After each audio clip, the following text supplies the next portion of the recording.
Our friends over at ACAP are hosting another trading competition for A1 trading fans. If you're interested in testing your skills against other traders in the community, here's how you can join. Head on over to contest.acap.com, you can find the link down below, and select the A1 Trading Demo Competition. Registration is open now and ends on August 19th. The competition will also start on August 19th and ends on September 2nd. You have the chance to win prizes for first, second, and third place finishes. All trading will be done on demo accounts, so there's no risk involved in the competition. Sign up now for free and good luck. All right, guys, good morning. Welcome back to another live stream.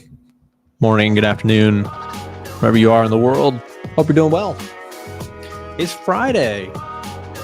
And I don't know about you guys, but I'm actually looking forward to the weekend. This week has been so crazy volatile that I am A-okay with taking a little bit of break from the charts. But not yet, because we got a stream. Hope everybody's doing well. And hope you're staying okay in this market. I know a lot of people who are, it's a tough week. It's been a tough week for me too. The VIX went up to 65 when we were all kind of used to a 13 VIX. That's tough to get used to. That's a tough dynamic shift. So if you did okay this week, pat yourself on the back because, wow. COT day, it is. On Friday, we get COT data. And I am so curious about the COT data this week, guys. Check this out. So COT data is not out. So please understand this is the last update here was from August 2nd. So this is old data by now. But last week, what did we see? We saw CHF and JPY heavy buying, right? They closed a lot of shorts, a lot of short squeeze going on. You can bet your bottom dollar right now that at 3:30 to 4 p.m. US Eastern time, I'm going to be going right to the Edge Finder Pro, heading over to COT report and refreshing the page because I am so curious to see what happened with the Japanese yen. I bet you what you're going to have, guys, is a ton of short covering on Monday and Tuesday. So just a heads up, the Japanese yen probably got bought so aggressively on Monday and Tuesday. We all saw that, right? If you've been watching the show, then you're well informed on that because I keep talking about it. On Monday and Tuesday, we saw dramatic buying of the Japanese yen, right? Take a look at this. This is Friday. This is the Monday move, right? Sort of a capitulation move. And in my personal view, could be proven wrong in, today even. But in my opinion, this big move to the downside might have sort of gotten loudest at the end. We accelerated lower. We saw huge fear come into this market. And that is why the Japanese yen got bought so aggressively. Now, you may hear me saying, what do you mean by this thing's going straight down? I'm not saying buy the dollar against the Japanese yen. I'm saying the yen got bought heavily across most currencies. If you want to take a look at maybe this chart is easier to say. The Japanese yen got bought aggressively. I just typed in JPY USD. You can actually reverse it in TradingView, which is really cool.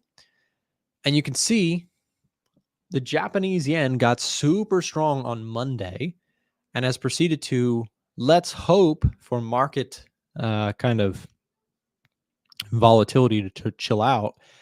Let's hope that that's kind of a short-term high. But we'll see. The thing about this crazy market is that this thing could be shooting up by the end of Friday. We don't know. This market is so volatile and moving so fast that isn't a distinct possibility. And you had, by the way, yen buying was not just against the dollar. Look at this. The yen killed it against the euro this week. Well, not this week, but in the last few weeks, right? The pound yen's been moving lower. We've seen a dramatic shift in the moving averages here even, right? We broke clean through the 200-day moving average.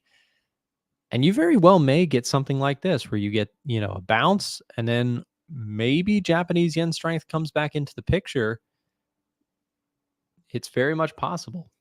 But my goodness, the market is super volatile. We saw the NASDAQ on Monday drop like a rock, almost 6%, and then shoot back up. And actually, this is crazy.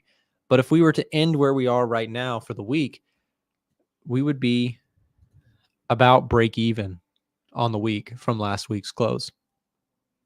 Isn't that crazy? But it just goes to show that for me personally, I really like to buy dips when people are absolutely horrified, right? And that's what happened on Monday. You had just a pure fear event. People just absolutely terrified. And when you get that absolute terror coming into the market, oftentimes it causes big margin calls, and those big margins calls cause those moves to accelerate lower. And that's why, if you're on the short side of the stock market or gold market or silver or oil, if you're on the short side of anything, when a market, real market sell-off occurs, that's why you can see the drops are so much faster than the rises. Some people love to short the indices for that very reason. They love to short the indices when they're moving lower because, again, it can create very fast, high risk to reward kind of trades. But to me personally, I've had a lot of difficulty over the years trying to short the stock market. It's a really tricky trade. So I don't personally do that. I know people who like to short, the indices. There are people who can do that well. But for me personally, I like to, when I see market drops, I like to get my cash ready and start looking for good shopping opportunities when I think it's, starting to reach a low, which is exactly what I've done. And, I'm not going to lie. I would like to see this thing continue to bounce for some of the trades that I'm in, but I've discussed this at length. I've got this VOO chart that I keep coming back to. VOO is just the S&P 500, but I'm using a different symbol to do my markups on this. This Fibonacci indicator that I've got here, I've created some special levels. You can pause the stream if you want to copy these. There's nothing magic about this. I'm just using a Fibonacci tool here to create levels at which I'm looking to actually deposit and add money to my stock account for a long-term, buy and holds for certain stocks that I really like. So I'm very open to the market dropping if it drops, but I personally see more upside than downside. I've been very clear about that this week. I have bought this dip. Maybe I'm too early. Maybe this thing rolls over. I really don't care if it rolls over because then I'm going to be able to deploy some cash that I've had sitting on the sidelines for, really a few years. So I'm open to it. I'm open to whatever happens. And I think that that's a really important place to be in your trading at any given time. This week has been tough for a lot of people. I've got a lot of comments, people saying, "Oh, I got destroyed this week," or "I made so much money this week." And that's how the market goes, right? There's winners, there's losers. And sometimes, like this week, I was a loser, right? I lost more money than I made this week. But here's the thing. In the end, in the long run, if you can survive your losing periods and thrive when things do go back in your direction, you'll be okay in the long run. That's all that matters. Keep your risk tame, etc. Anyways, let's take a look at gold. Gold may have left me behind on this one. So I've been talking about this. Yesterday was a beautiful close for gold and looks really strong. I have two scenarios in which case I'm looking to buy gold. At current levels, I'm not interested. But if you get this scenario, a breakout through the highs, that could be a great signal for me to look to take a momentum trade. So I like that idea, right? And what that would look like would be, I'd like to see a closure above these wicks, some nice price action closing above. And then if we get that, then I'd be looking for, pullbacks into this area of support. Why is that not letting me adjust that? Anyways, you get my point. My idea here is basically if we get a break through the highs, I'm looking for a retest entry. And if we get a crash down to the lows, maybe on Monday, we get a repeat scare event and maybe the Japanese yen gets strong again. And people are forced to close out positions on gold and stocks and crypto and everything. I would be very open to it because I'm looking to buy those dips. And I think that smart traders and investors, I think this, I don't know this. I think that smart traders and investors are on the same page as what I'm saying there. And that is why this market realizes there's supporting dip buyers out there. There's a lot of buying that is set to happen on drops. You know what this week told me? Look at this. This is what this week told me. Okay. This week told me, look at the buying pressure that is in this market. What this week told me is that this market does not give a flying F if it goes down, right? F, by the way, stands for Forex. So this market doesn't care. This market does not care. If you want to go lower, great. There's going to be dip buyers who are ready, and I'm one of them. Now, I'm not saying I'm going to leverage and go all in right here and this thing's going to the moon. That's not what I'm saying. I'm saying that this price action this week told me, yes, sellers have been pushing this thing lower and in control, but buyers put a big thumbtack on this and they said, we are here and we are buying this dip. Okay. So what if though fears overcome buyers at that level and there's not enough and we see this thing break? Well, again, for me, this is actually best case scenario, because for me, what that means low key is, oh, I'm depositing to the account. I like to deposit to the account when the market is reaching new drawdown levels. So whenever we hit like a 10% plus drawdown, the S&P 500, I personally take that as an opportunity to add money to my trading account. I don't add every month. I don't add every quarter. I add to my trading portfolio only when the stock market is down 10+% or more. That's a personal that's a personal plan that I really actually want to make a video about today. Do you guys think I should do that video? I'm trying to think, would it be better for me to do, let me ask you guys in the audience, should I do a breakdown of like my game plan in a bear market today video? So bear market breakdown video, or should I just do a standard analysis video? I'm leaning towards the first one because there's no news today. There's nothing that drastically came out that got exciting. But I kind of want to make that video where I just talk about like how I handle bear markets, because it's a different environment. I think a lot of traders are struggling in this environment because I don't necessarily think we're in a bear market. Technically, a bear market is a 20% or more S&P 500 sell-off, which we're not there yet. But I think I'll make that video today. Bear market breakdown, I think, would be a good video to make. It's something that I've been thinking about internally. You know, I've got a plan that I've always stuck to, and I'd like to talk about that plan. So maybe that's what I'll do today. Okay, so anyways, stock market is down 0.3% here today, just kind of cooling off of yesterday's heat to the upside. And I liked yesterday's price action a lot, but I got to give it to the bears here. Look what happened last time we got a heater like that. Last time we got this move, my arrogant self made a post and I said, hey, that was my best one-day performance ever, which it was. But then it preceded one of my worst couple days of drawdown that I've had ever either. Not in a percentage basis, but just in a dollar sign amount. I gave back all those gains and I took a loss on that trade. So maybe the lesson learned is don't count your chickens before they hatch, right? Or what's the expression? Don't count your eggs before they hatch, whatever the expression is. You get my point. Anyways, that was one of my best single days, and yesterday was one of my best single days because I'm long this market. I've told you I'm I've shared that with the YouTube channel many times. I'm very long this market. If the market goes lower, I want it to go lower. I know that's confusing because I keep coming back to this topic.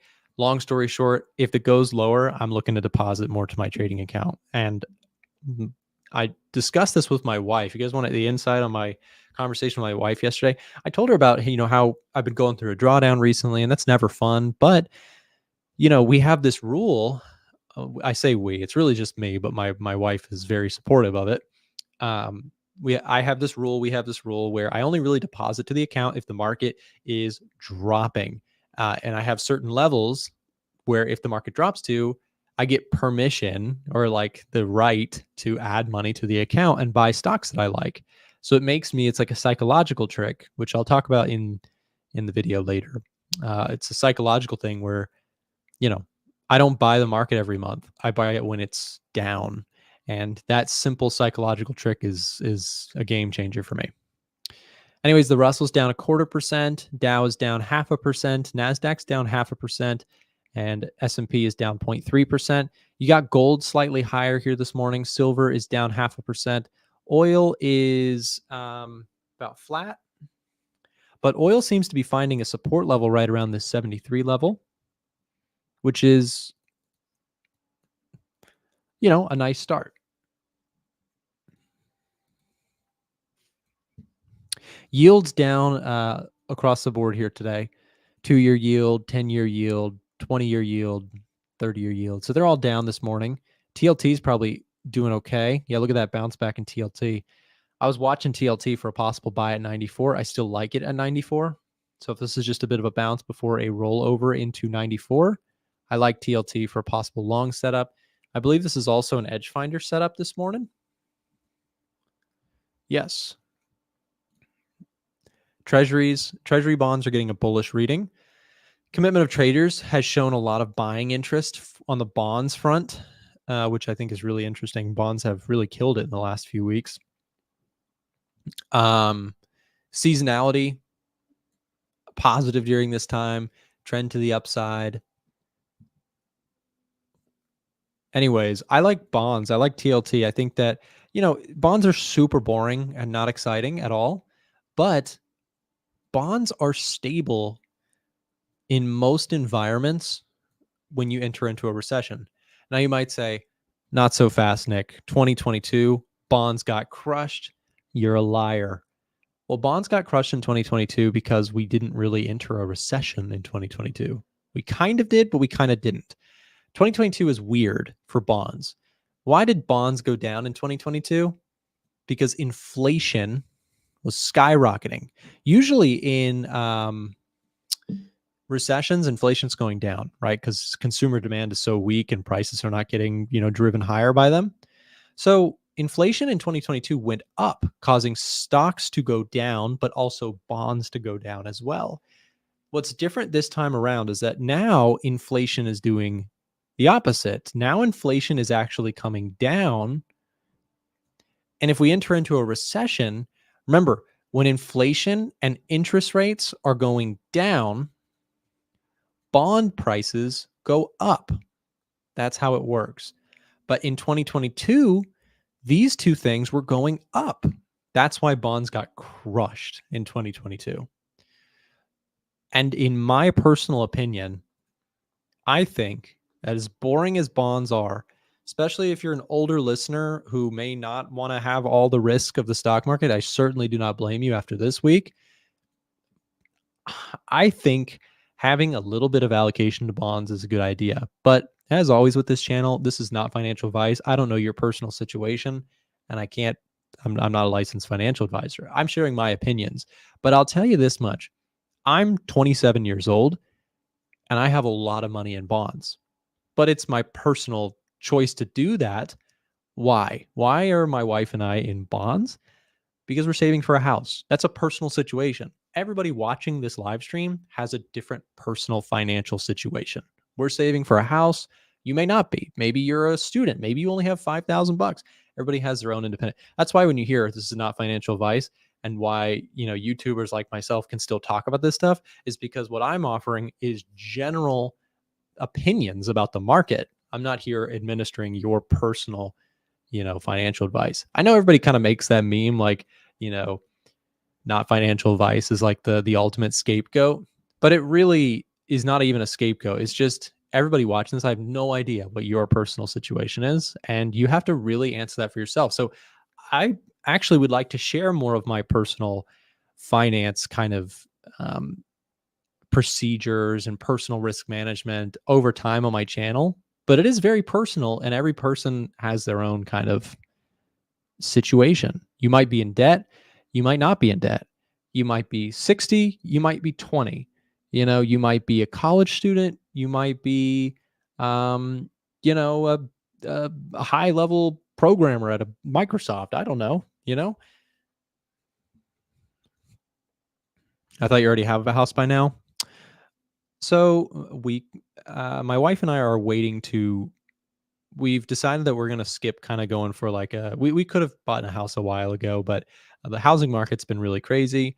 We have a nice apartment. We're happy where we're at. We're not in a rush. We don't have kids. So we're just kind of waiting for house prices to cool off a little bit. So we're just not in a rush. And with interest rates coming down, we'll be paying a lot less on interest, and I can keep more cash in the markets. That's been the other side of it too.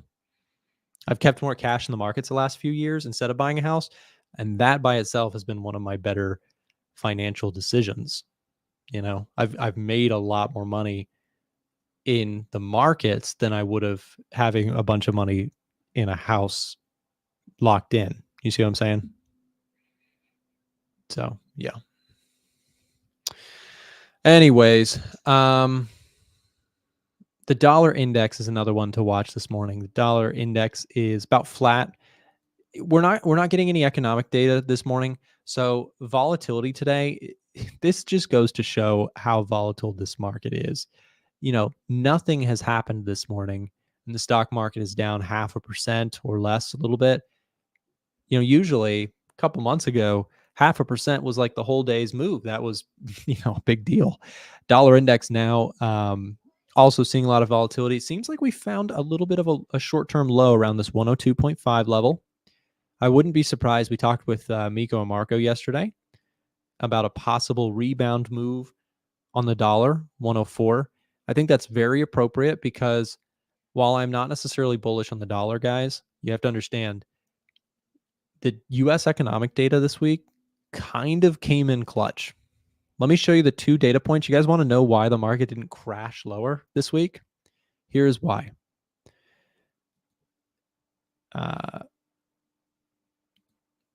Presentation 1. What's the word I'm looking for?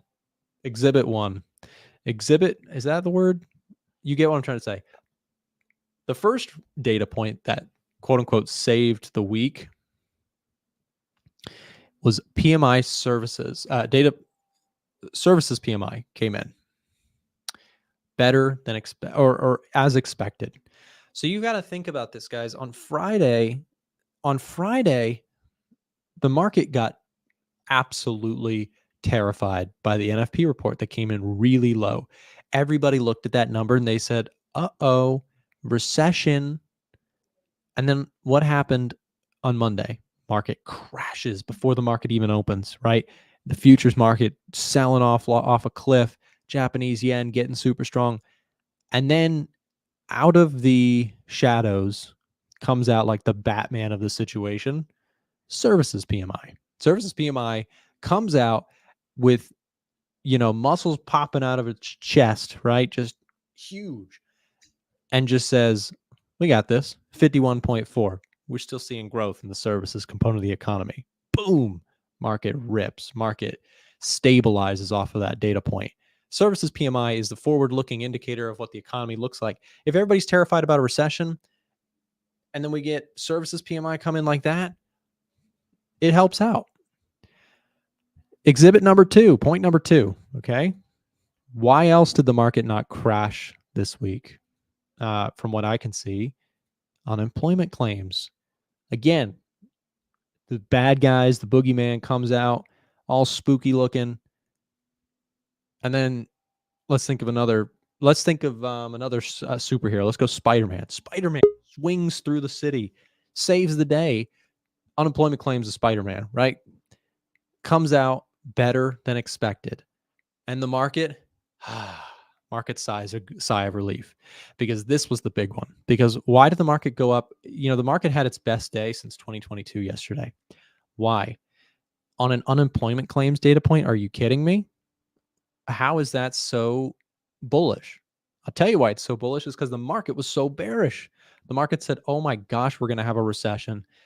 Unemployment data last week, horrible. Jobs added, super weak. And then again, swinging through the city, Spider-Man, aka unemployment claims, come in way better than expected. And the market just goes, we're not dying yet. Are we going to enter a recession at some point? Yes, a recession is a certainty in, business cycles. There's no question it's going to happen. The difference though is it going to happen now, and is it impending, and are we all going to just fall off a cliff? That's what the market felt like on Monday. And then on Friday, now we've said, okay, hold up. Data points that came in were not horrendous, and maybe we've stabilized. So the stock market lives to see another day, at least for now, right?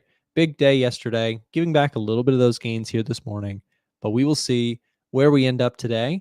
With the volatility index being higher, we could give back half of yesterday's gains. We give back all of it. If it's going to repeat what happened last time we saw this big move, we could see a big drop. But in the longer run, I think some of these indicators were showing, okay, things are okay on the economy front, and maybe we're okay. Anyways, I wanted to mention also, guys, we've been very active in our Telegram channel this week. If you're not in our Telegram channel, it is free to join. If you guys would like to join the Telegram, we're going to drop the link here in the chat right now. If you're watching this video back at a later point, I know a lot of people watch these live streams after they finish. There will be a link for you in the description where you can find our Telegram channel. It is absolutely free to join. We put out a lot of commentary on the markets in there that might be helpful to you. So if you'd like to stay up to date, make sure to join that, and that'll be awesome. Okay, guys, we're going to take just a short break and then thank our sponsors here, and then we'll be joined with Kenzo. We're going to talk more financial stuff, talk fundamentals, Fundamental Fridays coming at you right after this quick break. Attention A1 Trading Show fans. If you're interested in getting free access to the Edge Finder or our premium trade alerts, listen up. For a limited time, our show's partnered broker 8cap is giving out free access to our products when you sign up for a new trading account with them. If you already have a broker, you may want to consider switching to 8cap because of their low trading costs, a wide range of trading assets, and their amazing customer support. If you'd like to get access to our software and Discord server for free, click the link being dropped in the chat right now and ask one of our team members for more information. Don't miss your chance for free products and an award-winning broker. Now, back to the A1 Trading Show. All right, and we're back to the A1 Trading Show with special guest Kenzo. Hey, Kenzo, how you doing, man? I'm doing great. Thanks, and you, man? Doing well, and good to have you back on the show for what has been a very, very volatile week. We've been all over the place, stock market down, and then, bouncing back up. We've seen gold all over the place. We've seen the dollar all over the place. I'm curious what your thoughts are on what happened this week. What are your thoughts? What are you watching here in the markets right now? Yeah, I'm still actually watching Nasdaq, US 30, SP500, and also gold. Yeah, but things were a bit consolidating here and there, or maybe we can say we had some sort of reversals, which were actually aggressive. But I think it's understandable, especially when the market was, or let's say after selling that much. Obviously, we expect the market to reverse, but mostly before the market reverses, I think we have this type of consolidation before we see a nice push. Everywhere, mostly we get something like that. So at the moment, I feel like, things are not really that bad as we thought. I think maybe it's about maybe a time for us just to wait for the rates cut. I think the market is starting to adjust with that. It's no longer like a recession immediately. And that is a good thing. So I think, we will see a sort of reversal, especially on the indices. Yeah, I typically agree with you. I think that, we've got rate cuts that are kind of around the corner. The economy this week was under question, and then we had some data points that helped out with that. So we've seen a lot of volatility, a little bit of a bounce back in stock indices, as well as gold. I was curious, by the way, what your thoughts on gold were this week. We had quite a move there as well. Big spike up, then a huge drop. By the way, gold spiked initially, guys, on NFP. So NFP actually came out very poor. Markets initially ripped higher on that. But then when fear really settled in, it was a bit confusing for many investors why gold actually dropped very hard. The simple answer, historically speaking, is that when you get real fear in the market, short term, gold can often sell off as people, need to sell it to raise cash in order to cover their margin calls that can occur on a global scale. That's kind of what seems to have happened with gold. But I'm curious, Kenzo, do you think gold has room to go back to the highs here? Or short term, do you see it going lower?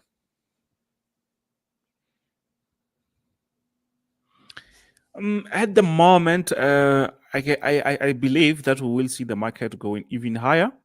It seems like the market is still trying to think twice, but obviously we already know that we have the rates cuts, which is going to be a plus on gold. And at the moment, we can also say we have tensions in the Middle East, which seems like things are heating up very quick. And that might also push gold to go even higher. But beside Middle East also, next month is going to be very good for gold. So now, yes, maybe we might find the market trying to reverse here and there. But at the end of the day, I think lower rates, they will favor gold, and gold is going to go very high. I think, let's say this year, up to maybe December there, we might see the market going higher because we expect them to cut the rates throughout the year. If they don't really cut with the bigger, let's say, basis points, if they don't cut with 50 or 75, they might split that and they might maybe start with 25, maybe in 3 times or twice, whatever. But that will be rate cuts, and that will always favor gold. So it will depend. But I think over the overall structure, to me, it's actually a very nice bullish move. Yeah, another thing interesting, Kenzo, is if you take a look at my chart for a second. So on the previous push to the all-time highs before this last one, this was July. Mid-July, the market was actually thinking that September we would get a 25 basis point cut from the Federal Reserve. Yes.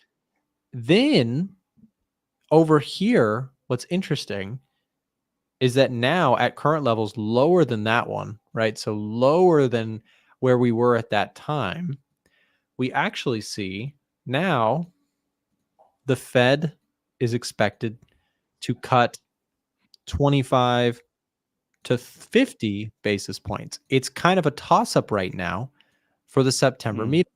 But to your point about with rate cuts in the future expected, we're currently trading at lower levels than we were when we expected just 25 basis points with no chance of a 50.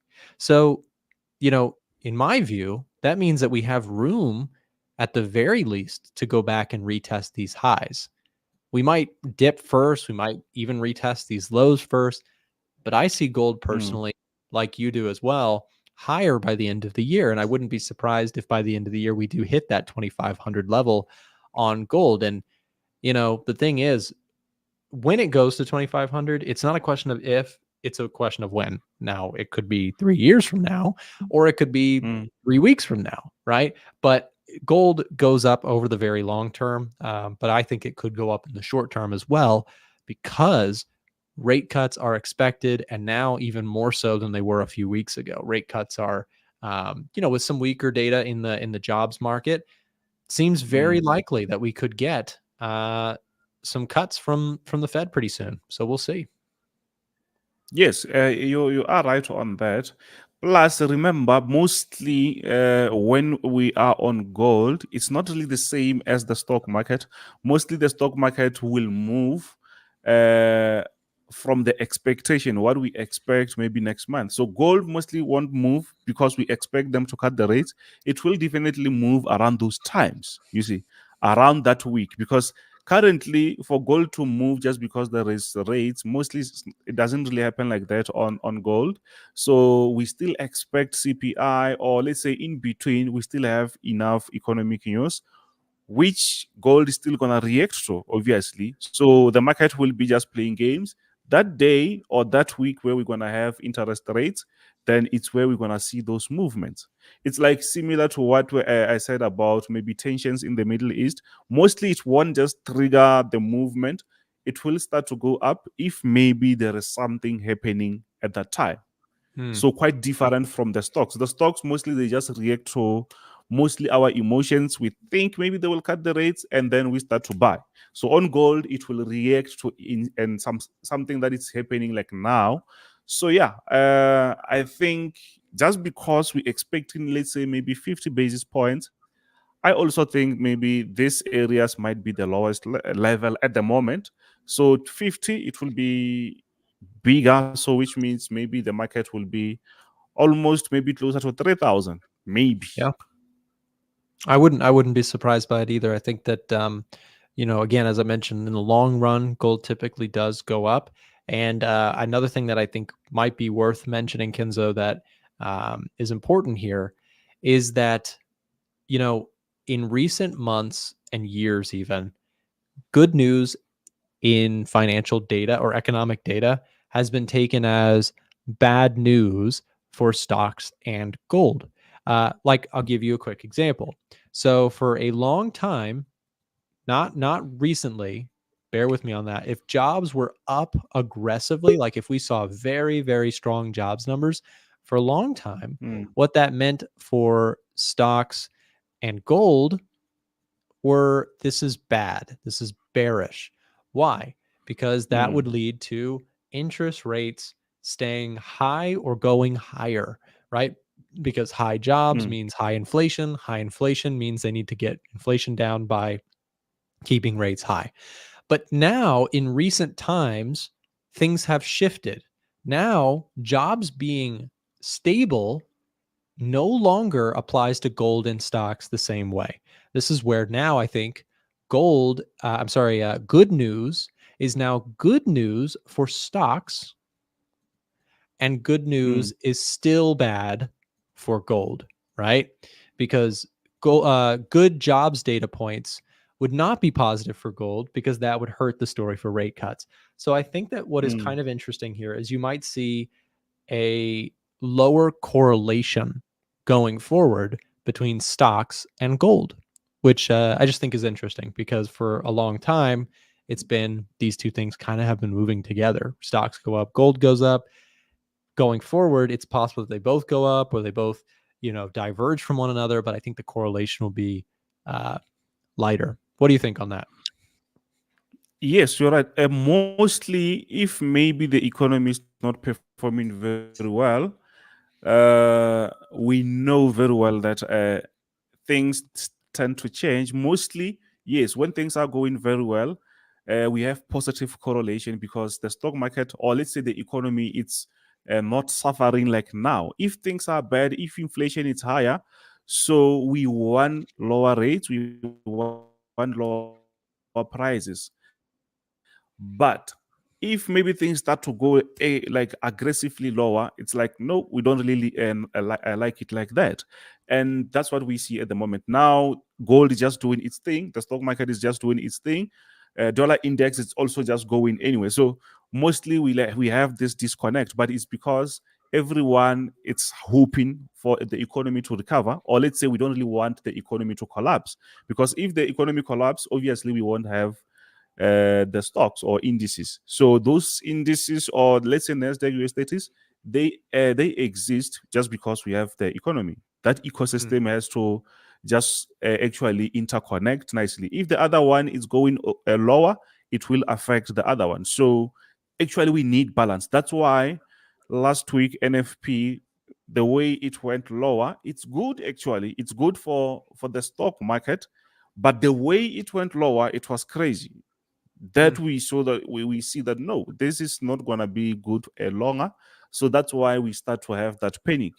So we need actually at the moment we just need balanced figures from these economic events, and from there I think maybe that will be good going further, because we don't really want to see a recession, even though we can actually avoid it along the way. But we don't really want to see it happen like now, you see. Sure.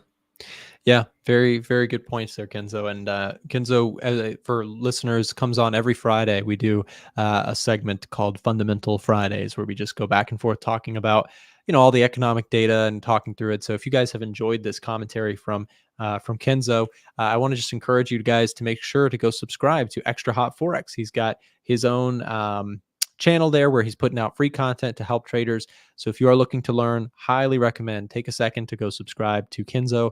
And a big thank you to you, Kenzo, for coming on the show here today and helping us out.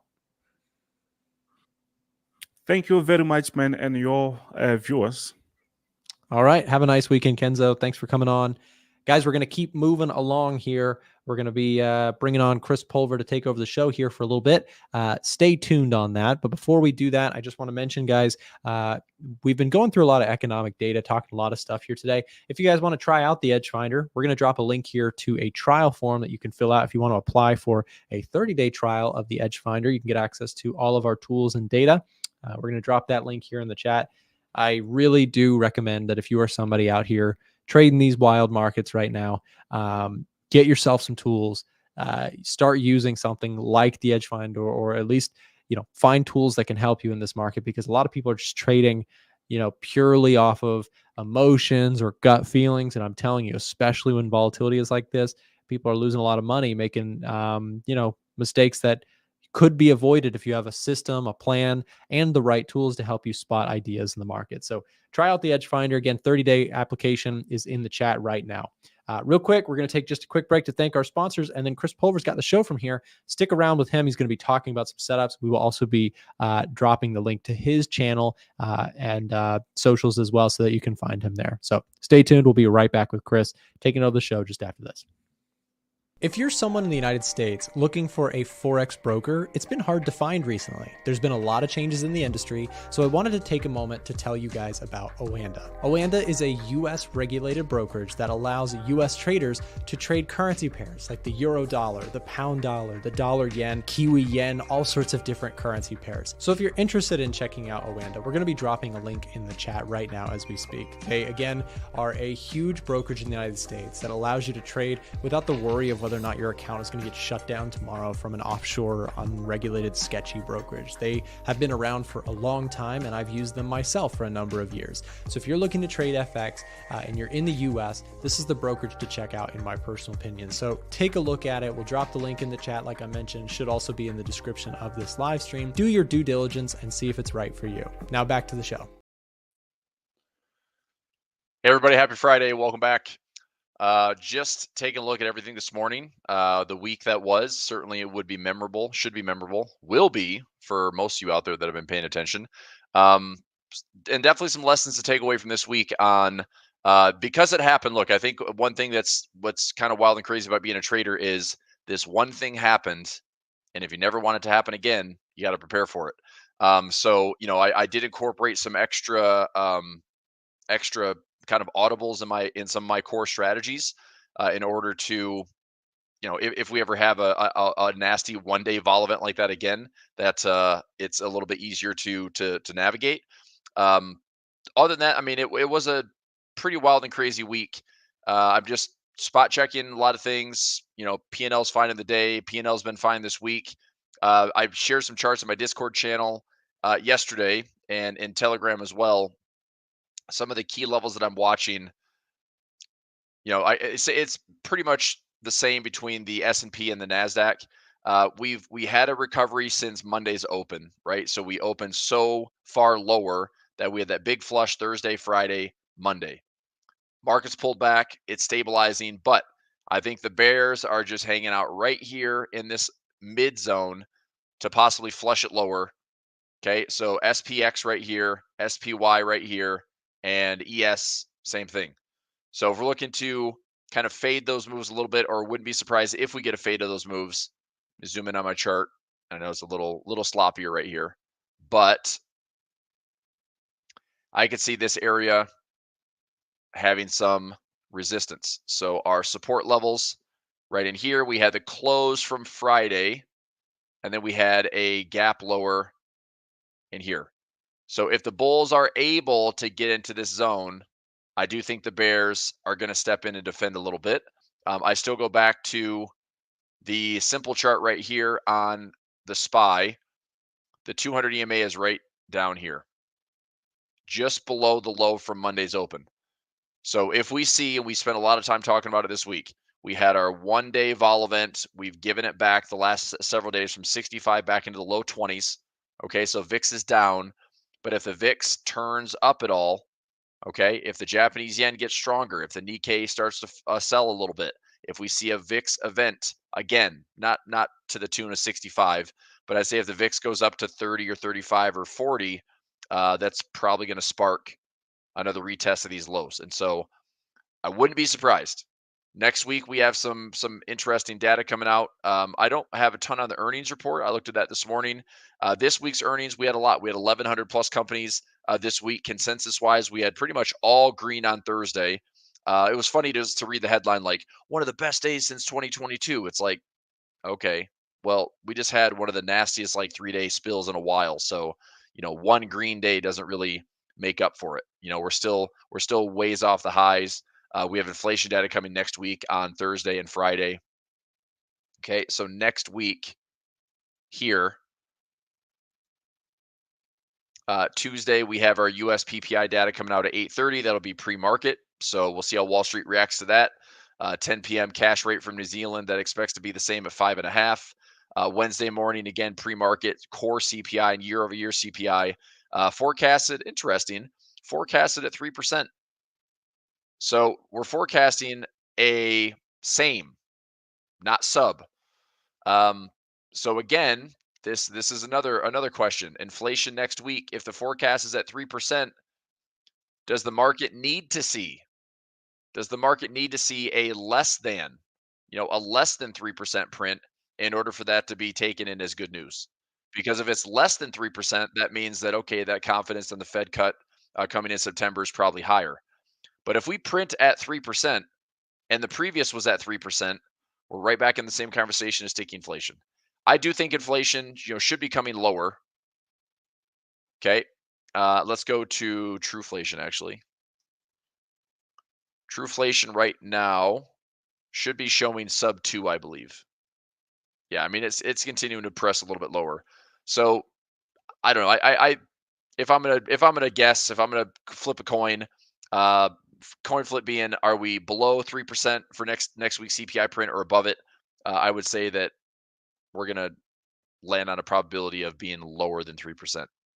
If this is any indication, we're pausing in here, but I would imagine that we are still trending a bit lower. This has been a pretty nice downtrend in inflation over the last couple of months, and I just wonder if the market gets excited about it, or if the market uses it as, okay, they're going to cut rates and whatever. So we'll save that drama for the weekend, and hopefully not see the market, kind of poop its pants over the weekend and next week. So stocks are a little bit mixed today after, congratulations, they fought back in a big way.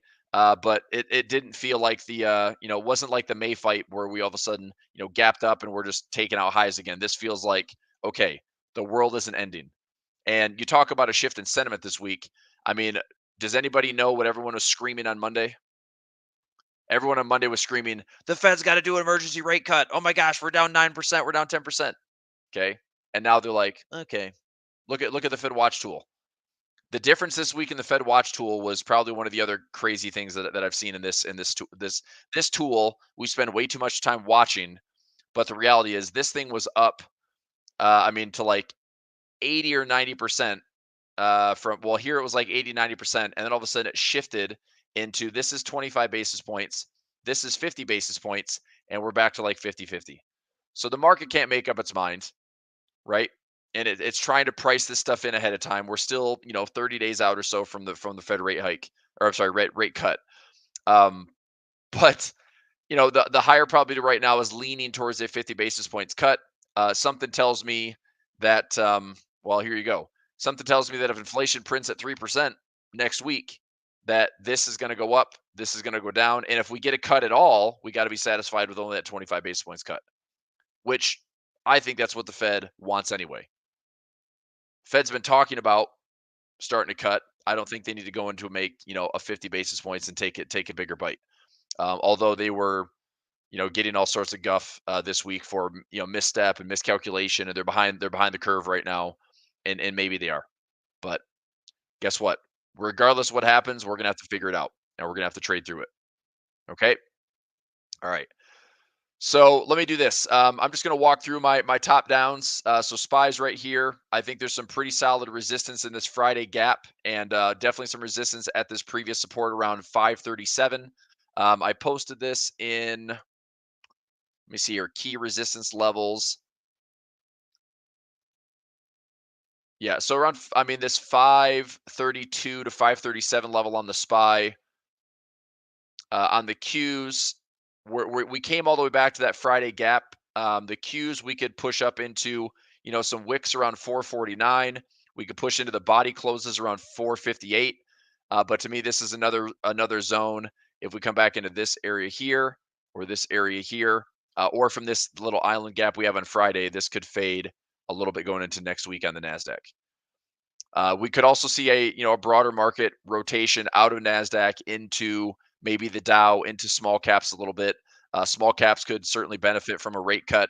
Underperformance hopefully will be helped a little bit, but you got to wonder. I mean, earnings this week, I wish there was just a nice little consensus on like where's earnings, good, bad, and different. Most of the companies that reported this week, were they positive, negative? What's the guidance? So I'll try to be digging for that information this weekend. Della says we already are in a recession phase if the Fed doesn't cut. Global economy will be more demolished. Yeah, I mean, I don't know. I mean, I thought about this a lot this week. I mean, there's a lot of time to sit and reflect on like, oh my gosh, okay, so I've been trading for 24 years. What have I seen that reflects this? What does this look like to me? And anyway, some of the takeaways were, if we had only the asset bubble from 2020, right? Let's draw this out for a second. When we saw 2020's crash, that turned into a V bottom that ran all the way up within about 4 to 5 months to all-time highs, and then blasted all the way through 2020 into 2021. And then we saw a little deleveraging happen in 2021, rolled into 2022 for a nice correction. Okay, we had a 5-wave correction in 2022. We finally picked up the bottom there, and we started to have a broad market rip, and then another broad market rip, and we're at all-time highs this year. Now, if we only had a V bottom from 2020, and 4 years later we're sitting here at these crazy all-time highs, and we never had a 2022, if we never had a 2022, I would be more in the camp of we're going to get a bigger correction. This bubble's going to burst. Okay, but this deleveraging did happen. What was stupid is how this leveraging happened all over again, right? Because once we had this correction in 2022, what did this happen, or how did this happen? Arbitrage with the yen, lots of risk on trading, dump everything into Mag 7, dump everything into AI, dump everything into Nvidia, high concentration, house of cards. That's why this is cracking now.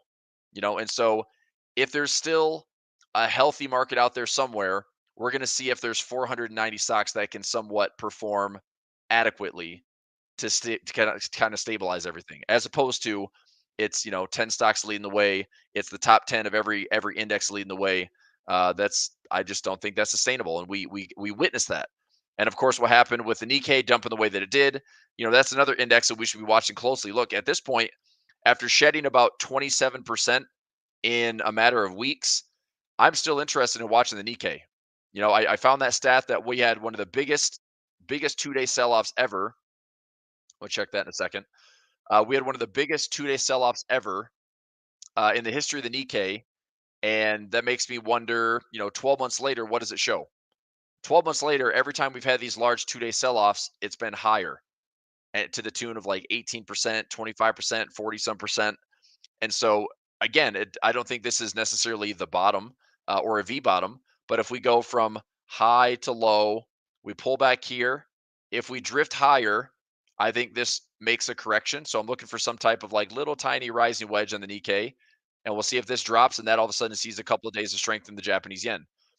If we have a high to low, we're up here. If we go sideways or we pull back a little bit, then there could be more of a V bottom type move. Okay.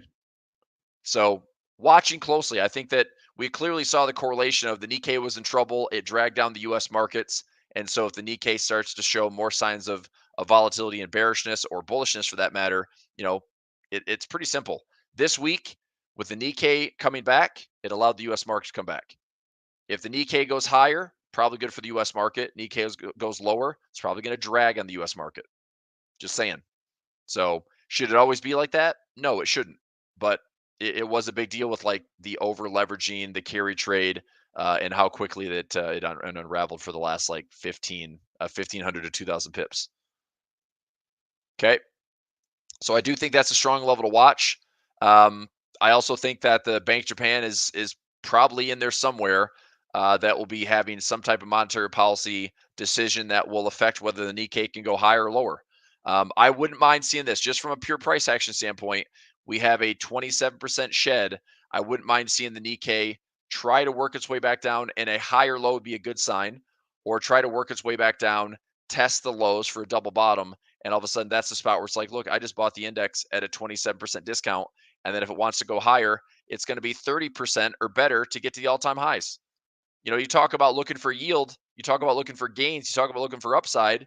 That's not bad if you believe we're going higher, but if we go from this low all the way back up to highs, we have to go 36% to the upside. How many of us are looking at the S&P right now thinking the S&P is going to go up another 30%? Not me. I'm not looking at the NASDAQ right now thinking this thing could go up 36%. Not me, So from that standpoint, I think it's interesting. Like, yeah, the Nikkei could really have a good run over the next, 12 months or so. Are we at all-time highs again? If we are, great. Well, there's an opportunity to trade an index, or ETFs related to it. So food for thought, right? DAX and FTSE are, I think FTSE is a little bit more stable right now. There's some pretty solid support in the FTSE. A lot of central banks are going to be cutting rates going into 2025. So we have the central bank curve, right? BOJ is coming out this way, and all of the central banks are coming down this way. So we're at 0.25% of the Bank of Japan. The Fed has not cut yet. So who has cut? Who's cut so far? Okay. So soon to cut would be probably the Fed and maybe the RBA and the RBNZ. Those would be the banks that are on tap to cut. Who has cut? Bank of England just cut last week. The ECB has cut already, and the BOC has cut already. Okay. Also, the Swiss National Bank has cut twice.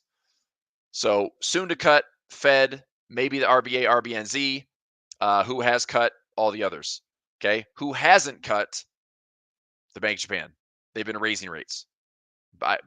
By raising rates, I mean they get out of negative territory. They go from literally negative 0.1 to 0.25, and it wreaks havoc in the market. So, it flaps its wings by 30, 35 basis points, and all of a sudden the market comes unraveled. So pretty crazy stuff, to say the least, because we're talking about, oh my gosh, the relief cut of 25 basis points. It really doesn't matter. It's not that big of a deal. I think it's more like the optics of the Fed finally starting to not raise rates, no longer stay in this pause cycle, and all the free mileage out of them talking through this and getting to this point, we're finally here. And I do believe that once they cut, they will be pretty consistent in continuing to cut. Could the Fed still navigate a soft landing? Maybe. We're going to see on the resiliency of the stock market. If we're going to have a soft landing, we've got to see stability in the markets. All right. So that's that. What else we have here? Mag 7 hanging in there. Nice recovery this week in the Mag 7. Some buy opportunities that we saw immediately on Monday. That was pretty much the market's reactions. We had these big gaps lower. Everything was bought up on Monday. A little mixed on Tuesday, Wednesday, but tried to tread a little bit higher. Thursday was a nice bull market day across the board. We do have some earnings next week, a little bit on the lighter side. I think there's only like 400 or 500 companies. This week we had 1,100 plus companies, but the notables that I found, I didn't take a single earnings trade this week. So where'd it go? I thought it was in here somewhere. There it is. Earnings for this week. So anything that stands out, I saw that Under Armour had a pop to the upside. which was fine. Like RKT, I'm just looking at a couple stocks in my portfolio. RKT's back up into 18, 19 with a kind of a better outlook for real estate with rate cuts. I didn't see really anything else. Robinhood, I want to say was down. Disney was down slightly or mixed. Shopify was up. Airbnb I didn't look at. I mean, there was 1,100 companies, and I think there were more important matters at hand than trading a couple earnings. But SMCI I think got hit pretty hard to the downside this week. That's a semiconductor. Okay, we had a split on MicroStrategy, 10-for-1 split. I did end up taking advantage of that yesterday. I put in a ratio spread for a pretty decent credit. I mean, I got $7.50 on a ratio spread with the 85 by 80. So if I do get assigned, number one, it'd be at $80, which is way down here. I could tighten it up a little bit, but I'm not interested in owning MicroStrategy at $100, at least for like controlling shares. I want to own it a little bit cheaper. But I do like this trade. So let me see. I might put this on the books. Let me see if this trade is still as valuable as it was yesterday. MicroStrategy. My timeline on this one. Let me check the other instruments. So here, January 17th. Okay, so an 85 by 80 for January. So I go to January 2025. If I buy the 85 and I sell the 80,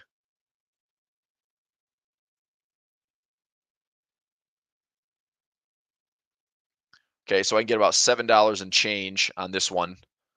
Would I allocate, $72 to this? Yes, the premiums are pretty solid. I'm going to take this trade. Let me see if I get 730, 735 on this trade.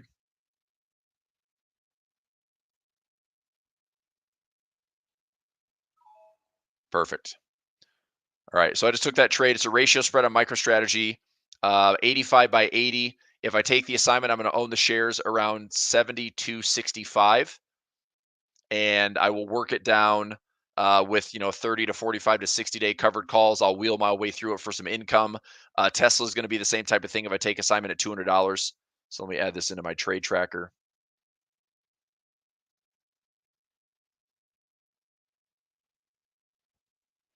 So MSTR, that's a ratio spread. 117.25 expiration. 85 long put. 80 sell put. $7.35 credit.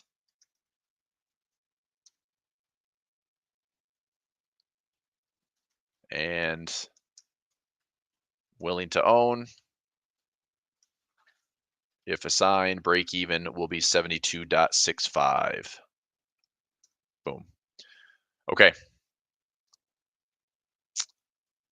All right, let's take a look at currency strength right now. This morning is the opposite of what we saw all week, right? So the big move down was, look, all week last week, it looked like this. Okay, last week was this all week and way higher on the volatility scale. This is here's a shot from my Discord group right in here. Move this over.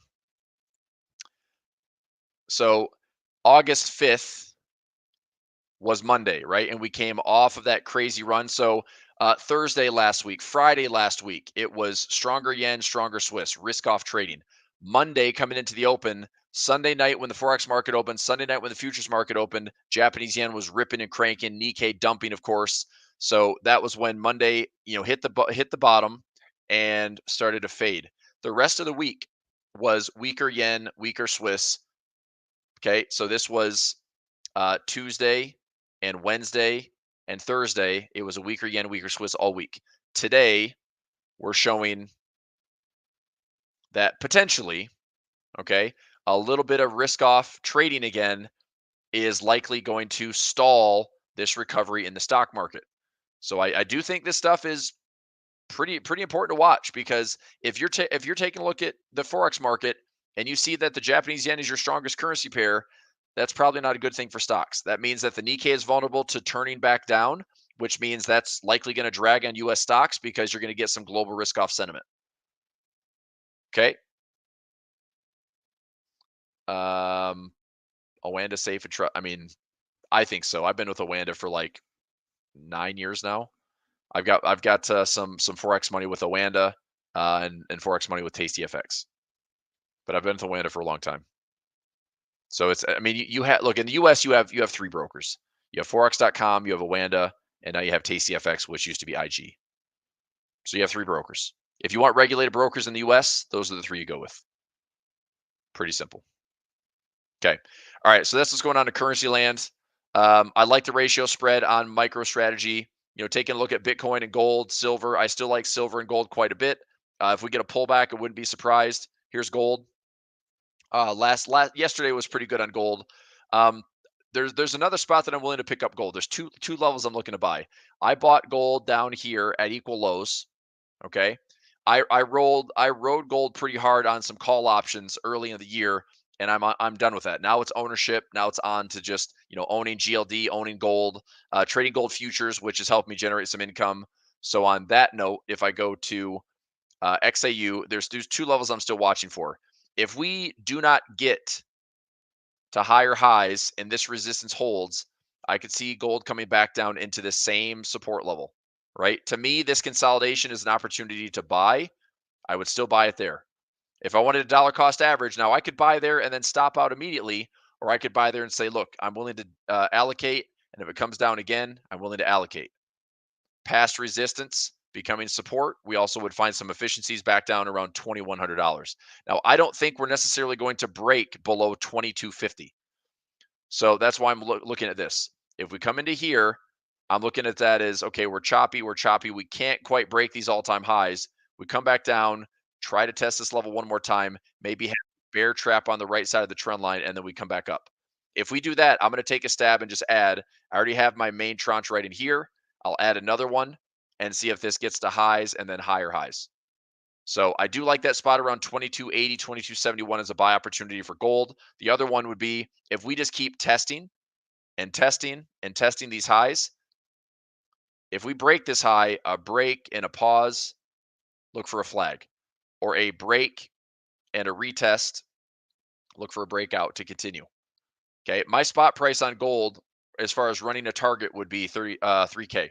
If we get up to $3,000 spot price on gold, and I mean longer term, it could be bigger than that. But I do want to keep an eye on, like, okay, so how far does gold overstretch, and how far does maybe gold outperform silver if it runs? These things matter as far as, like, if we're looking at some overbought conditions with some divergence kicking in. But if we get a big crazy bubble in gold, that'd be awesome. In a way, that'd be awesome because we could push really, really high, and we could have this potential wave of weakness in the dollar. We could see that benefit gold. We could see it benefit Bitcoin. We could see it benefit commodities in a big way. So I still say this: if you want other assets to perform well and you want the stock market to stay pseudo resilient, you got to see the dollar get weaker. I still think the dollar has to get weaker. Okay. All right. How does the withdrawal work? I mean, what do you have available? I don't know. I've never had any problems taking out money. So for 25K, 50K accounts, 100K accounts, $500,000 accounts, I've never had any issues taking out money from Wanda. It might take a couple of days, but usually within 3 to 5 days, you get your wires or whatever. All right. Anton says increasingly expensive borrowing costs in the Japanese yen. Yeah, by 0.3%. So you go from basically getting free money out of Japan into now you got to pay 25. Which would you rather have? Would you rather borrow the yen at 25 basis points, or would you rather borrow in dollars at 5%? Would you rather finance on a 30-year house at 6.5%, 7%? I mean, what I'd love to do is go to, I mean, if possible, I'd love to go to Japan and look at real estate. Take out a loan and from a Bank of Japan that's got a yield around, oh, hey, you're going to finance this at 0.5%. Okay, sign me up. I don't know what real estate is. I know back in the 80s and 90s, it was atrocious. I think per square foot, you had like $200,000 a square foot, $200,000 a square foot. That's not an exaggeration. But, is the Bank of Japan going to be on this crazy hike cycle? Probably not. For a decade, they had negative 0.1. I think once they stabilize here, we'll probably see them at, off of zero for the foreseeable future, but I don't see them continuing to raise rates. If they do, to where? 0.5% maybe, 1%. I don't see them ever being a central bank that's going to have high yield. So probably low interest rates. But it was just a big enough shock to have it be off a negative, now to positive. They're raising while others are cutting, and there's your unwind. Okay. All right. So anyway, gold, two setups, right? I like this area to buy. And then if we break and retest there. But I'm not just going to buy the high. I want to see it break first. Break, pause for a flag, or break, retest, and then go. And you can trade both of those pretty tight and see things run, and then get your stop loss into trail. All right. Silver. I still like silver a lot. And in the bigger picture, this is one of my allocations where I want to add to silver with a bit more confirmation. So right now I own SLV. I have silver futures that are still looking pretty good with the levels that I'm in. If I go GC, this is gold futures. So I have gold futures with credit spreads at 22.80, which is right below these lows. That's out to the end of this month. If I go to SI futures, that's silver futures, and I have it at 26.25, and we're trading at 27.60 right now. So again, one in August, one in September, trying to get some bounces on silver. I did look last night. Let me see if I can find a trade on silver. I don't think it really paid what I wanted, so I didn't take the trade. I did mostly credit spreads, but I looked at if I went out to the end of this year and I wanted to do something. I mean, I suppose I could just go out to the end of the year and say that silver is going to be solid, right? Let me get like a 22. I don't know. Let me see what 22 looks like on silver if I can get anything for a credit spread. 22. So, I mean, that for that little 25-point spread, because this is a whole futures contract. So if I go 25 times 50, so my max loss is around $1,200. I'd taken the credit up front. My extrinsic is 85. So I'd make $85 to risk $1,000. No thanks. So what I looked at instead was if I were to go in, let me see here. So 22 would be, I think 22 is a pretty solid spot. 21.85. So let's go 21.75. So I get $640 on this. It would require about $3,300 in buying power. That's not a bad little income play, but it's not very well hedged. So one thing I'm going to do here is if I put on this trade, could I do this and I still collect credit? So this would be around about a 6 delta put for $3,300, $3,400 on this trade. Now, if I want to put in a hedge, let me put in like a 1 delta hedge.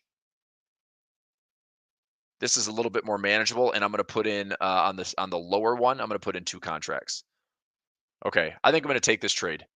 So this is, I'm going to do it's kind of a weird synthetic play in the futures market, but I'm going to put in a naked put at 21.75 that essentially is going to help me generate $430 of income.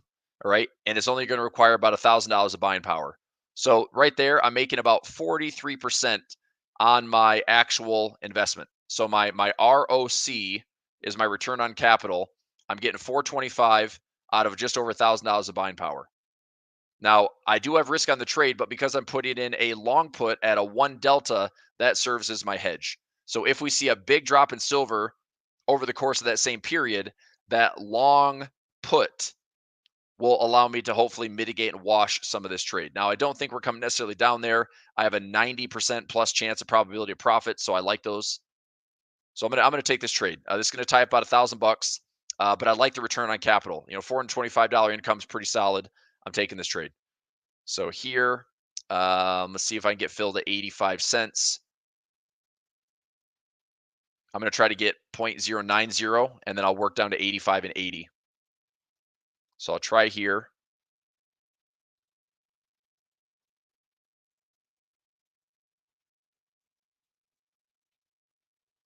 Okay, so it's not filling at 90. Let me replace this. Let's go to, I'll try 85. Okay, not filling there. Let's go mid 84.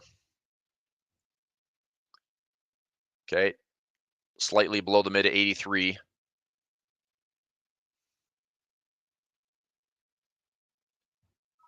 All right, fill the 82 cents credit. I like this trade enough that I'm going to take this for other accounts as well. This is a pretty good income play. So I'm going to go here. Let me make sure I don't have any other similar expirations on silver. So SI, these are all out to December on the credit spreads. Okay, which one did I just take? So my SI here is December 26th. Okay, so that's going to be an overlap with those credit spreads. That's the 2175, which I know I use that strike in the other accounts. So I need to be careful on that one. Yep. So I'm gonna fudge. All right, it's no big deal. I'm trying to think, can I modify this? So for this account, I've got a 2250. This one is a broken wing butterfly. All right, let me do this. I'm gonna do what other contract can I do on silver. I'm gonna go out to January and do the same trade. All right, I like this trade. I'm gonna do the same trade that I just did for the same account, but I'm gonna switch it up. Okay, so I'm gonna go down to that 2175 again. Okay, and I'm gonna go to a 1 delta there. And on my 1775, I'm going to increase that contract size. So now I'm looking at the same thing. I take about $1,000, generate some income on $570. Mid fill at 11.4. So I've got a 0.082 and a 0.114. Let's see if I get filled here.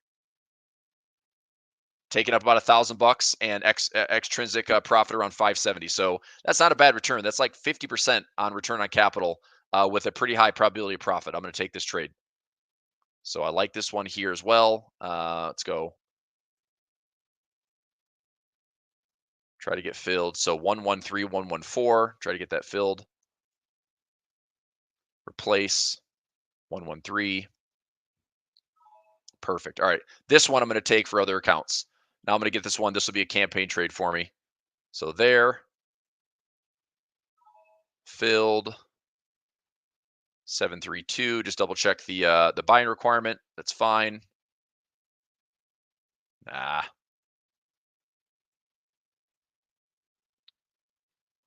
I'll go 112.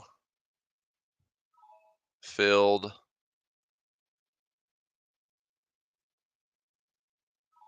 Filled. 7634.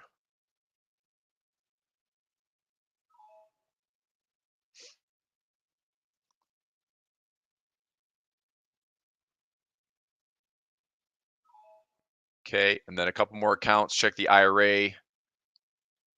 This one takes up a little bit more buying power in the IRAs, but still in the $1,900, still making about $500 or $600. That return on capital is still pretty strong. Then 8051 filled. Okay, good. All right, so I got some trades here on SI. Yes, this is a futures trade. This is a futures options trade. I typically don't love trading just futures contracts. I like trading futures options. It's easier to define the risk. In general. Case in point would be if you trade the futures market and you saw what happened from Friday to Sunday's open, futures markets in the volatility expansion, it's insane. So if you had naked puts in the futures market or wide spreads, I mean, all these things were actually showing their bids were way past what it should have been. So the marks were way off. So futures is a little bit wild. That's why I try to stick to futures options instead of just the overall contracts. Okay, so let me get this added in here. This is an SI. This is an income play. So I'm doing let me go to this account here since I cloned it based on that as my master. So I have the 12/26 expiration, 21/75 sell put. And that 21/75 sell puts for 0.169. What was my credit for 0.128? Put for 0.128 credit. And then the 17.75 long put 2 contracts, and that's a debit of 0.027. And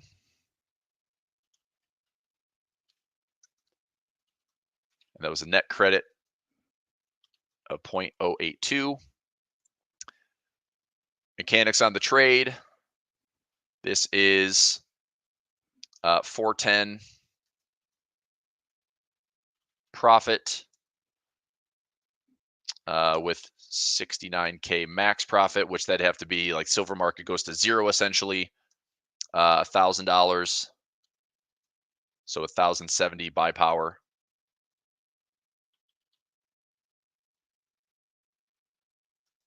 And then I have the 1/28 expiration. Let's go to January. This one is the 2175. 21.75. Sell put for 0.170 credit. And the same strike on that long put, 1775. 1775 buy put for 0.033. If I clone this trade,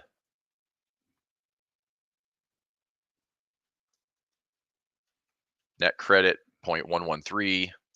That is a 565 profit and 69K max with around $1,100 in buying power. All right, so I'm just talking through that. I just have that all in my spreadsheet tracker. But we good. I mean, again, you like the trade, cool. I'm taking a futures contract on SI. I like silver better than gold as far as the technicals go. I think silver looks a lot more attractive for upside and just maintaining the symmetry. We still haven't hit it yet, by the way. So gold hit symmetry. That's why I was long on the call options. But this low to high swing, change the color. This low to high swing, this low to high swing. I'm still looking for silver to stay relatively elevated. So perform here and then hopefully back up into 35s. If that's the case, the trades I just took right now, that's going to make me around $1,100 by December. So not a bad little income play. And hopefully I can kind of, campaign those out for the next maybe 6 to 12 months and just keep taking some stabs on silver. Okay. One thing that is nice, I'll say this about, trading with Tasty. If you have an IRA, cash account, margin account, you can trade stocks, ETFs for free. They have 0 commissions on stocks and ETFs. You can trade options for I think they start out around like $1 a contract. They can, get down to like, I think my options contracts are as low as 60 cents, which is why I have an affiliate code for Tasty. If anybody's interested in saving some commissions, 60 cents a contracts on options for entry only, not for exit. And then futures contracts. I mean, the fact you can trade futures, it's easy. I can trade crypto futures. I can trade ETF stocks, trade options like crazy. And in fact, I can do this for IRAs is even better. Not many brokers allow you to trade pretty much any asset you want, and just make sure you maintain your proper cash or your cash levels. There's no leverage on IRA accounts, right? But for a cash or margin account, I've got portfolio margin. All these things are pretty awesome. So, all right, that's gold, that's silver. Bitcoin trading at 59. I like this. It's longer term. I like it. I mean, Bitcoin might be the surprising alpha for 2024. If we hit all-time highs and make a run to 100K, I'm going to love it. My personal allocation of Bitcoin is around 10% of my portfolio. My client allocations are around 3%. I've got 3% silver, 3% gold, 3% Bitcoin right now. And, whatever upside we get, awesome. It's still risk capital. I acknowledge that. But anyway, I've got some trades on Bitcoin, some IBIT, some BITO, MicroStrategy is essentially trading Bitcoin now, which I put on those ratio spreads, and the premiums are very high in MicroStrategy. So I did the numbers. Michael Saylor and MicroStrategy, the combination I think have something like close to 400,000 Bitcoin at a cost of around 35K. They're sitting on like 20 bill or like close to $20 billion of Bitcoin right now in spot value. So MicroStrategy as a whole looks like crap from a fundamental standpoint, like the balance sheet. but having Bitcoin as like its treasury is ridiculous. And granted, I mean, they might never sell it. It might be nothing. But right now, as a spot price, it's pretty impressive. All right, other trades, SPX, and I'll take some requests. I know I got a little bit more time here. So SPX, I should have had a full income trade this morning here. So that trade was centered. Oops, XPSX is what I need. There we go. There it is. So this trade's already, I took 405 in this morning. 405 this morning. Profit target hit at 345. That's a win. Sweet. So profit, and it's 1045. Profit hit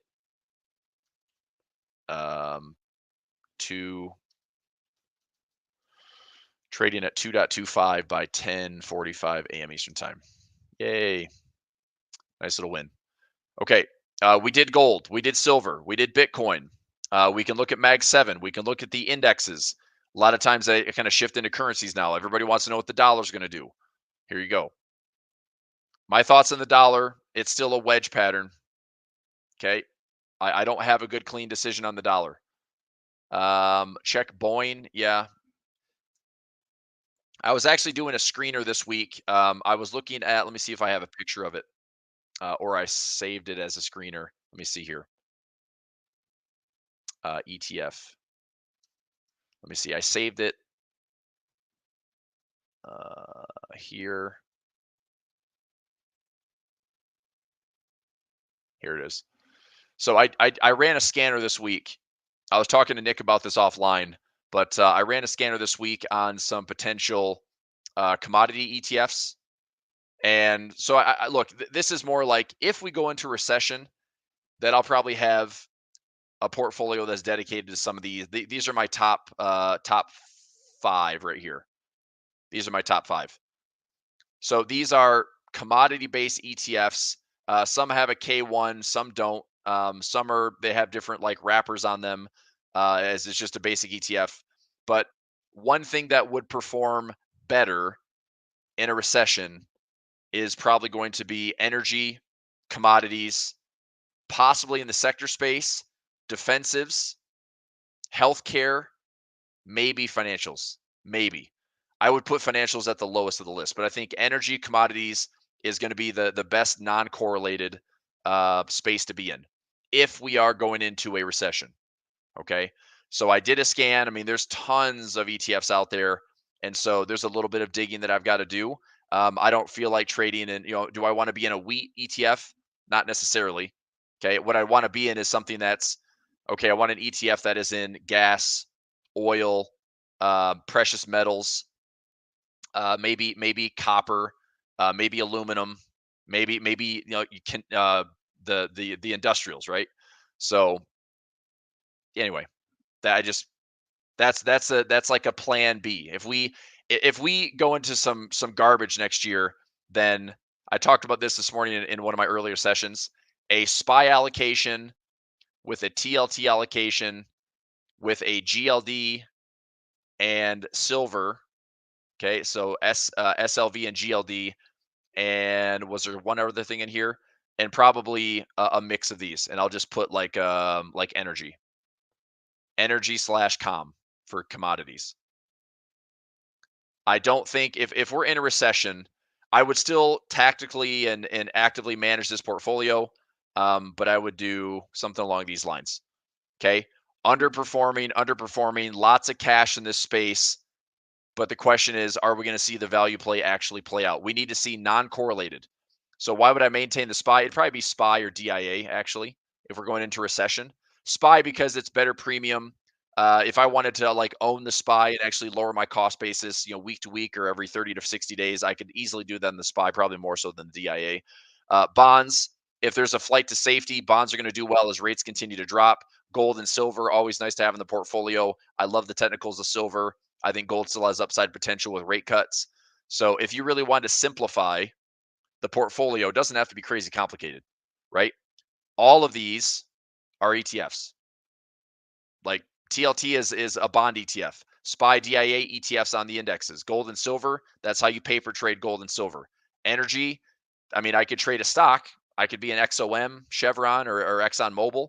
I could be an XLE for the energy sector, but I would probably want to have the exposure as simple as this. So this is going to be recession. And I'm not talking about this like we're going to have one, but I don't think that after what we saw this week, we can deny that it's not a possibility. It is very much a possibility that something breaks, the Fed missteps, the Fed. Look, the reality is maybe we're just slowing down, right? Maybe we have a contraction, maybe we have a slowdown, and the market can't be saved by AI anymore. The market can't be saved by the Mag 7, and it's a bit more of a reality check. I still think this is a good space to be. This is a good place to not sit in crazy drawdowns, but it's a way that I would still actively lower my costs and continue to, work through positions. Okay. I saw Boeing. Yeah, Ball Out says Boeing, BA. Still didn't say anything about. You literally typed that in the chat, right? Oh, I see what you're saying. I'm going 200 miles an hour. Yeah, it's right here, dude. I did talk about it. Come on. I spot checked it, and what do you want to do for an airplane maker that's in the worst possible media space? I'm only interested in Boeing at 120, and that price might never get hit. Right? I like it as you can't deny the price at $120, so I'll probably get some exposure there. But yeah, I mean, I'm not interested right now. I did some credit spreads early on. When we were up here, I had some credit spreads early on. When we fell, I put some credit spreads. I did okay. I had a couple, like I lost on one, and then I kind of made my way up with bigger contracts. So lost on a one contract trade, got in for two, made my money back. So I think I've got two winners to one loser. We're for some small profit on Boeing, but nothing crazy. I personally don't love this spot right here, because if it's sideways, like sure we can hold, but if we break and go lower, why not get more excited about this 120 spot? I think this company's in enough trouble right now that I mean, not in trouble, but like it just has bad press and nobody likes it. So I could see it being just beat up so badly that then it becomes like a bargain. And so if we hit, that's why my chart alarm is set. If we hit 120, I will start looking at some exposure. All right, there's ways to trade that. Okay, US downside over. Not necessarily. Okay. I mean, the yen crosses are pretty simple, right?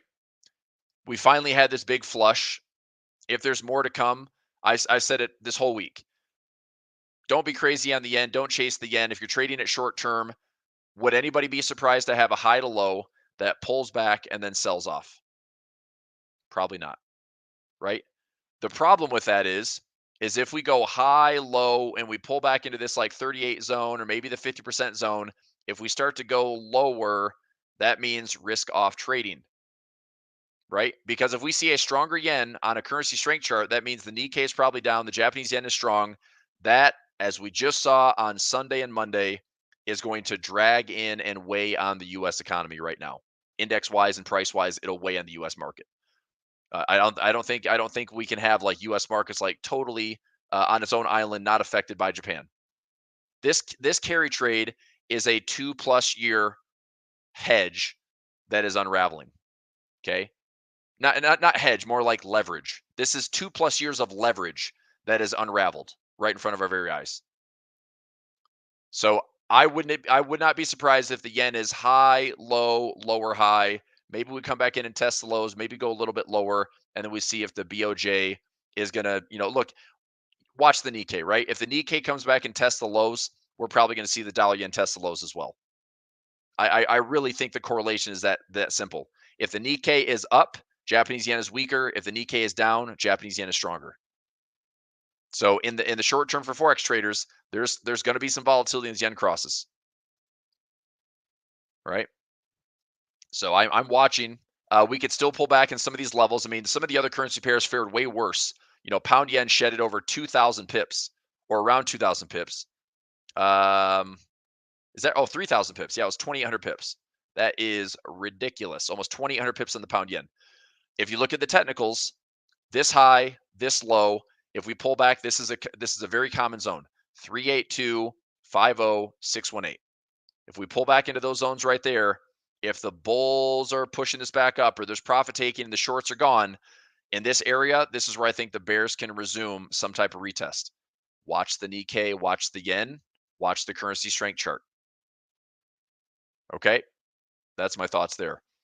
Pound dollar crosses in general, I don't have a decision. Pound dollar I think is garbage. I think it's a pretty confusing pattern right here. I see a broadening pattern that's a little bit trickier. So I'm staying out of the dollar crosses right now. I'm staying out of the pound, the euro. The trades that I took in, I'm on long dollar Swiss. That's it. So I'm long dollar Swiss. That's it. Dollar yen I'm out of. Dollar CAD I took profit. Aussie dollar I got stopped out. New Zealand dollar I'm waiting to see if we can retest. I'd love to see the New Zealand dollar. Oh man, it did bounce really nice. This was intermediate support that I talked about in my trade group. Looking to buy at like 58, 58.75 or 5800 or 58.90.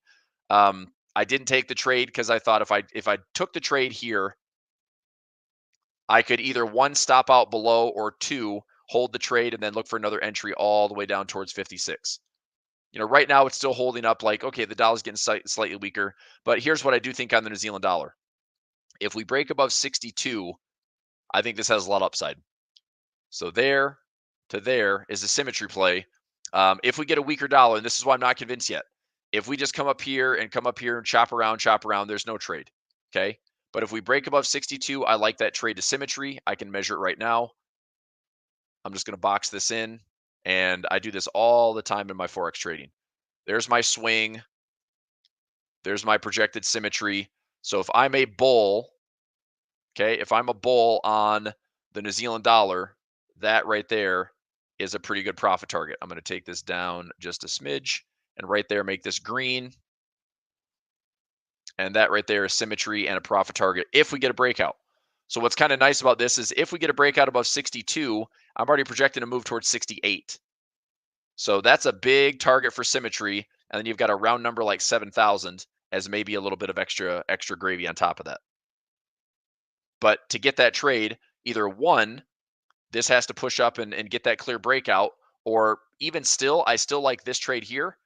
But if we come back down into the same lows and we can buy it off of this level, then I can buy it low enough, take it all the way here to the center high, and that's target one, and then double that move, and that's going to be target two. So longer term, give me 6 to 12 months. I'll find a good trade on this currency pair with open space, and hopefully we can make a lot of profit. But that's what I see. So pound dollar, I don't like the pound dollar right now. The dollar index is still in a wedge pattern. We need to get some confirmation one way or the other on the dollar. Market still kind of lingering around. We're at 531, 532 right now. Futures market is just indecisive today. We go into the weekend. We'll see what happens. So got to let the dust settle. I'll be watching this 5,400 next week. I did take a small loss of about $2,300 on my naked put for ES. And so I'm trying to get that $5,000 full profit to give me some net credit. But if I do take a $75 credit, so I make $3,750, I lost $2,300. I'll still make $1,450 on ES if I want to close it out now. But I'm going to let it sit in the weekend and see if I can have my time decay work a little bit more in my favor. Can you talk about what you usually look at for CC and stop loss? What is CC?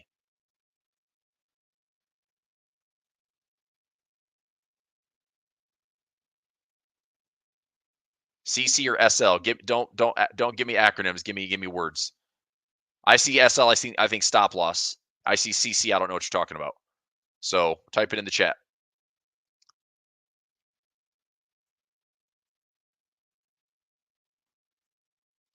Okay. Any of the charts you want me to take a look at while I'm waiting for? Oh, covered call synthetic long.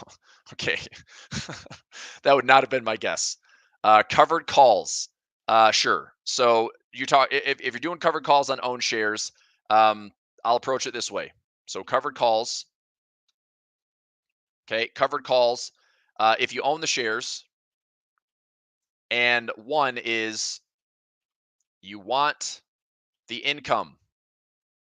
Okay, I'll put this. If you want to keep the shares, then the best way to do that is probably doing like a 10 to 15 delta. A 10 to 15 delta covered call. Let me spell it correctly. A covered call at like 30 to 45 to 60-day cycles. so 60 DTE cycles, and you're trying to generate the income. And with those lower deltas, like a 10 delta or a single digit delta, it depends on the stock or the index. You can still get some premium. You go out, 60 days, do a 10 delta, but the call side gets tested a lot, right? It may not close above the call side where the stock gets called away, but a 10 could get tested with a bigger move to the upside. This year, for example, 10 deltas were tested all the time in the SPY. 10 deltas were tested all the time in the Qs, just because we had more than expected moves to the upside. So if you want to keep the shares, you go out to the lower delta levels, try to keep your calls out of the way. And then if you want to keep the shares, you want to roll the calls. Okay. So if you go out 60 days and then you can roll, let's say like 21 DTE or less, look to roll, okay, out and up. So you roll out in time, you roll up in strike price if possible for a credit. I never like to roll for a debit, ever. I try never to. In fact, if I'm going to roll for a debit, I might as well get the stock called away and just start the campaign over again. Does that make sense? So that's if you want to keep the shares, okay? If you are repairing a trade, which I do this a lot, if I'm willing to keep the shares and repair a trade, I'll show you a couple that I'm in right now. Then I'm looking at basically a calculate your break even, right? And then, an at the money covered call to have the stock called away, or even I would even be willing to go slightly in the money, or an in the money covered call to have the stock called away greater than your break even price. Does that make sense? So on covered calls, if I want to keep the shares and I want to keep the thing running and keep generating income, lowering the cost basis, I want to go out to lower deltas, out in time, roll them, keep doing that. That does pretty well. That's if I want to keep the shares and, let's say it's the SPYs. If I own the SPY, own the Qs, own the DIA, own the IWM, I want to keep rolling those out there. If they're threatened, roll it. Always roll it for credit. For example, I've got trades right now in KWeb and FXI that, let me check these this week. So KWeb, let's go FXI. So I have the shares. I have it covered out to the end of this month at 26.50. We're trading at 25.36. So my cost basis right now is like $23.20. So if I get it called away, I'm going to make about $3 per share, $3.20 a share. It's a repair trade, as opposed to like I'm going to keep FXI forever. I'm not that interested. I'm interested in repairing, getting the buying power back. It's not a big expense. It's $2,300 as far as allocation. It's no big deal. KWeb, this one, so 26. This expires today. If I want to roll this, I can try to roll this now. I might go out for another week. I don't really want to necessarily, but check this out. I'm going to come back to, let me just use a different chart. KWeb. So we're trading at 26.33. Now, I could just do nothing, okay? But if I want to roll this out, there's probably a way I can make a little bit more profit out of this. Now, this is the balance of being greedy or just being smart. I'm not sure which is which right now on this particular trade, but I own the shares around $23.86. So if it gets called away at 26, I'm going to make $2.14 a profit. So what I might look at right now is I don't think I have KWeb for anybody else. I just have it on one account. Yep. So one account. And if I wanted to roll this, I'm going to try to get this client a little bit more profit. So let me see if I can do a roll really quickly. If I were to roll this out. So if I roll this out a week, okay, if I roll this out a week, I can grab another 24 cents, which makes another 24 bucks. It's not a big deal. If I get it called away, I make $214. If I get it called away by next week, I'll make $240. So what I don't want to do is be greedy, but could I also, this is what I could also do. I could roll it up by 50 cents, get a little bit more profit. Now I make $2.60, but I don't get any credit to roll it. Okay.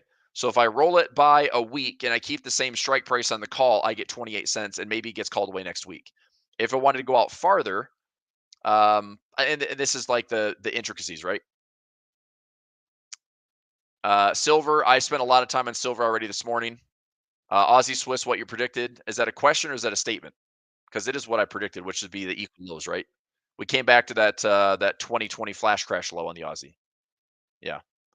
So, by the way, I don't know if I'm going to get booted out of A1 or if there's no guest after me, but I'll wrap things up here in a couple minutes.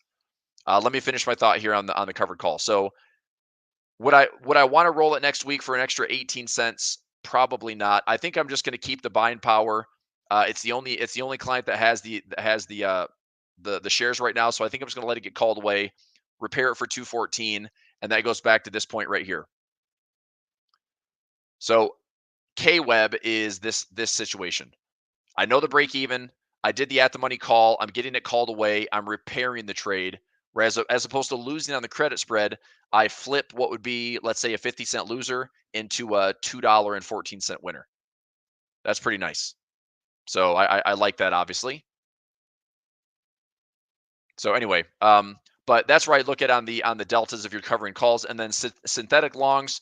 I typically do synthetic longs with a diagonal spread.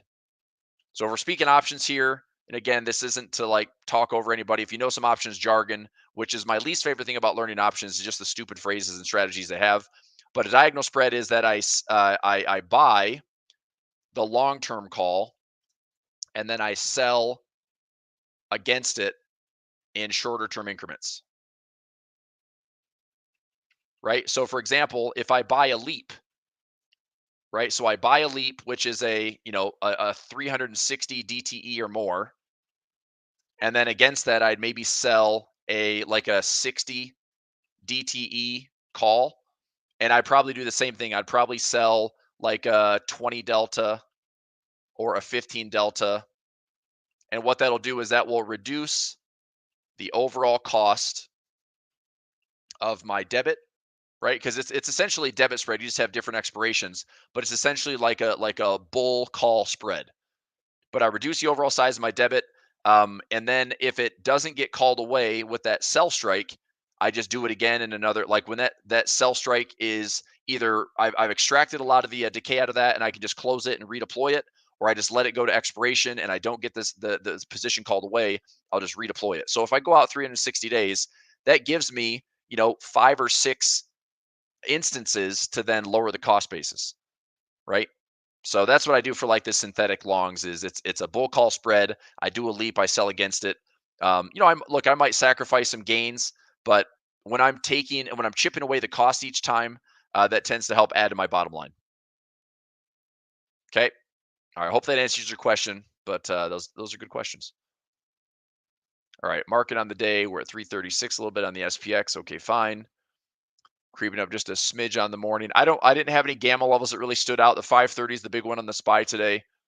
We have a low volume one that maybe drift up there towards 535, but that's doubtful. So anyway, do you work with anyone in the UK at all? I have followers in the UK. To what capacity? I've got traders all over the place. I work with a lot of traders in Asia, a lot of traders in Australia, New Zealand. I did have one trader that was in the UK. I was working with him with Devisa was the broker that I was using. That was for a Forex service I was running. But yeah, there's traders all over the place. Okay, I'll let you go.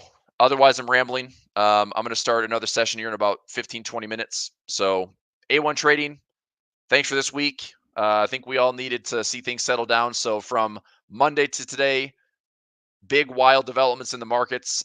More to come. We got a lot of news next week to digest with inflation. How the market's going to react to it. Hopefully, we'll continue to see some good P&L and just continue to grind as usual. Pound dollar, Andre. I don't like the pound dollar at all. I don't like any dollar pairs right now until we have better confirmation. So, okay. Have a great Friday and a great weekend, everybody. See you soon. Thanks. Thanks for tuning in to today's A1 Trading Show. Make sure to subscribe and to turn on post notifications so you don't miss the next one. Also, we're looking for more guests to come on the show. If you're comfortable being on camera, have trading experience, and you're looking to grow your audience exposure, we'd love to have you on.